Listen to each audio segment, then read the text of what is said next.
Deadline day is here, and we've got a video all about the Old Firm potential strikers. Welcome back to Fog Football. Very early morning, I'm recording this, but this video will be dropping around 10 a.m. Maybe there'll be bigger news than this at 10 a.m. Who knows? But I'm going to hazard a guess and say there won't be. Who do we start with? Do we start with Dolberg, or do we start with the man that Rangers are being absolutely fleeced for? In Everton striker Yusuf Maretti. Honestly, we'll start with Casper Dolberg. A few things broke last night. Obvious BS. I mean, an Anderlecht fan account was trying to claim the fans were taking the players hostage to prevent Dolberg to Celtic move from happening, and some people bought this, which is kind of hilarious. But at the same time, I'm not surprised. So yeah, Dolberg did come on last night for Anderlecht against Union Saint Galossi. He came on for Luis Vasquez. I wonder if that's the same Luis Vasquez. And obviously Adam Ida, pretty much he will be on his way to Swansea. He got called back up the road. He's away back down the road. Now, according to Anthony Johnson, it's official. Hashtag deadline day. Celtic are going to be very busy as they hope to secure deals for Casper Dolberg, Jesus Saki, and Sebastian Dunekti. They're also looking to bring in another striker, which may have to come via an offer to them / or a loan. So yeah, I mean, I tell you what, man, right? We're just going to be jumping back and forth here.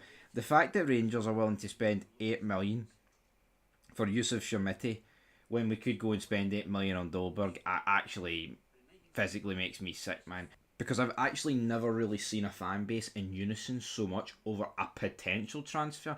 This hasn't even went through. It's not even like this guy's played a game in a Rangers shirt, or 10 or 20. That's plenty. You get my point though.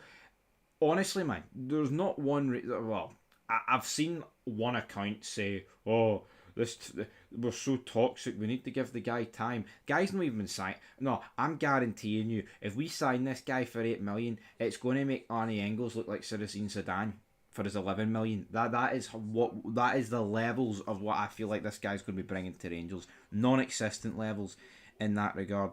As for Dolberg, Brendan Rodgers was asked about it, but he was keeping his cards close to his chest. Now, apparently, Dolberg could be on his way to Glasgow via private jet today. I mean, he's going to have to be. Well, I mean, I guess he could do a medical somewhere else. Medicals tend to get done anywhere and everywhere, in that regard. But what would be funny is, I mean, there is a situation where Adam Ida ends up going to Swansea and the Dolberg deal falls through. Now, he's played, I think he came on earlier on, well, last night, and that's put his total up for the season to 3 in the Belgian Pro League. He's got 1 goal in 3 appearances.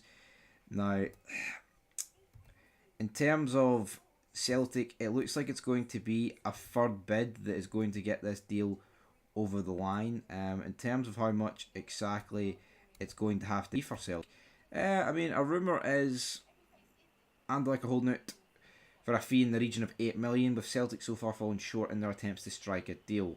Wouldn't be like Celtic this summer transfer window to be lowballing clubs. The forward has scored 5 goals in 8 matches this season and remains a key player for both club and country, but Anderlecht's position may shift as the window nears its close. Brendan Rodgers needs reinforcements, especially with Adam Ida close to joining Swansea. I mean, selling Ida for 7 and bringing this guy in for 8 would be a great piece of business, but who knows what the rest of the day is going to hold, man. Anyway, we'll move away from Dolberg. I've got a feeling we'll probably be talking about him later on. Meanwhile, Yusuf Sharmeti, right, no goals for Everton in a couple of years. This guy's rank rotten. See Kevin, see Big Kev, right? He words need to be had with him, because what's going on is some of the dodgiest shit you'll ever seen. He was a part of Everton's back room when they brought him in for 12 million, right? 12 million. And now we're spending 8 million on a guy that isn't even worth 8 pence. 8 pence. I'm not even exaggerating. Why would we spend 8 pence on this guy? Absolutely rank rotten. I can't believe this deal is actually going to happen. We're spending 8 million. Could have got Tierney and Seema for that price. Could have, Dolberg, Lennon Miller, De Torsman, all these names that have been linked. Jamie fucking Vardy, man. I'd rather keep Dessers and not bring this guy in and bring somebody else in. Because this deal is going to be nothing more than a big, gigantic flop.